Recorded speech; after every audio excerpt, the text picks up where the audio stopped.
Yeah. I mean, I think about this question every single time I email anyone for money at all. Is like, am I asking enough? Am I asking too much? And honestly, the only way that I feel like I could answer this confidently is just inexperience. And like I said earlier, like we went from asking for a couple bottles to then being like, all right, let's see if we can get 250 from them. And then from there, it slowly grows. And I'm like, all right, cool. We've been doing all these events and getting X amount of money from these brands. And now we're about to reach out to this brand and it's pretty similar in scale.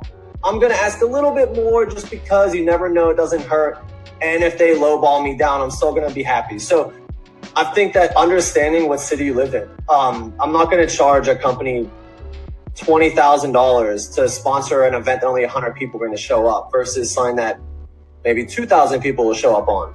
And understanding like, yeah, obviously understanding, hey, 100 people are showing up. Let's work with, say, Aperol Spritz here.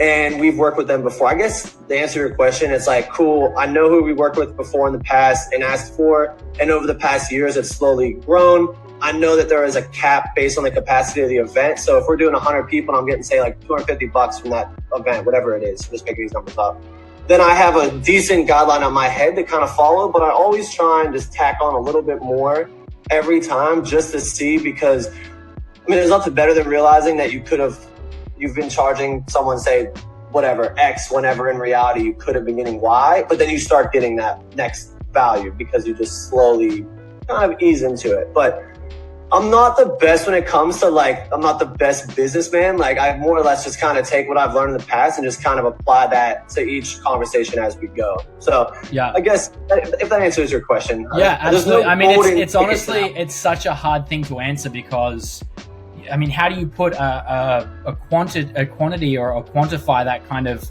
experience with different senses being activated as opposed to just your visual or just listening to music rather than actually being somewhere in person?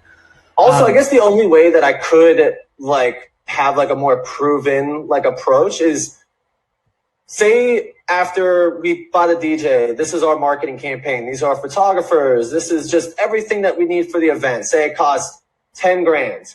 You could approach that brand and being like, hey, I need 10 grand. They're like, that's a lot. But if you slowly break down where all that money is going towards, being like, hey, yeah, you're going to reach X amount. I try and always bank in like, hey, yes, you're paying for these people to drink your product and to be in this space, so on and so forth. But here's my idea. Do you like this idea? Do you trust my vision? I need this much money to execute this. I can assure you if we do this, the city will shake and they will learn and they will see. And this will be a decent investment for you, and this will be a great investment for you. But most of the time, it just depends on like, hey, this is how much I need to do this. So this is where this number is coming from. But also you can kind of approach people, I try to, and being like, hey, like, I'm really trying to shoot my shot here. Are you with me or not? And some say yes and some don't. And it kind of always goes back to like, hey, we've been working with these guys in the past. Let's keep it going.